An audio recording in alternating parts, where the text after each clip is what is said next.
Neste ano estamos celebrando os 500 anos da Reforma Protestante.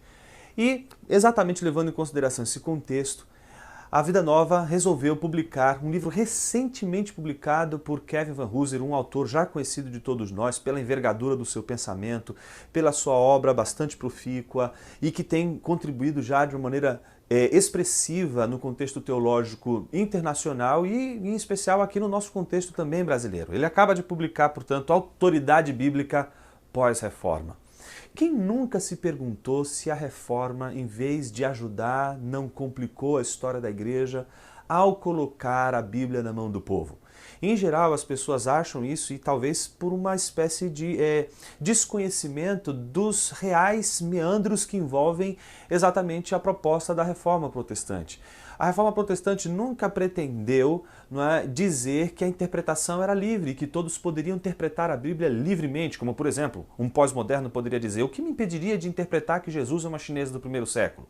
Ora, se um pós-moderno hoje defende com tanta clareza a liberdade de interpretação, isso não era e jamais seria o que os reformadores protestantes tinham em mente. O que eles tinham em mente em traduzir a Bíblia e colocar a Bíblia na mão do povo era de que o povo teria acesso às Escrituras, poderia então ser livre, não a interpretação, mas o exame das Escrituras.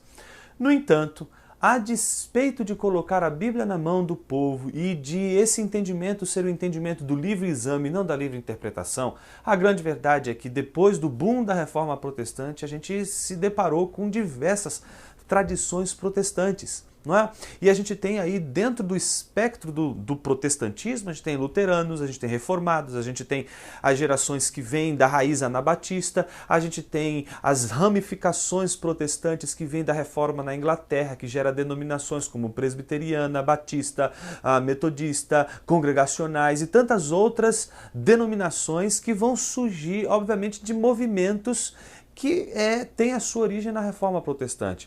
Diante dessa diversidade de interpretações, a gente se pergunta: a Reforma foi uma bênção para a vida da igreja ou não? Se você quer saber a resposta dessa pergunta, eu indicaria a leitura do Kevin Vanhoozer. A primeira coisa que ele vai mostrar nesse livro é que essa diversidade não é ruim, pelo contrário, ela é o grande ganho da Reforma Protestante, mas a gente precisa recuperar um aspecto que nos mantém unidos. E talvez o caminho para nos unir, a despeito dessa diversidade, seja exatamente aqueles velhos princípios que foram ecoados ali na Reforma Protestante sob a sigla de os solas da Reforma Protestante. Então, a pista talvez seja por aí, e eu tenho a impressão de que o Kevin Vanhoozer tem muito a nos dizer sobre isso. Eu quero concordar com ele, obviamente que é preciso repensar o valor da reforma nos nossos dias, mas não sem antes avaliar o nosso tempo e como o nosso tempo tem recebido a Reforma Protestante e os ensinos da Reforma Protestante e como os ensinos da Reforma Protestante não só impactou a igreja, mas também tem a capacidade de mudar e impactar o mundo ao nosso redor. Vale muito a pena a leitura do livro do Kevin Vanhoozer sobre a autoridade das Escrituras no contexto pós-reforma.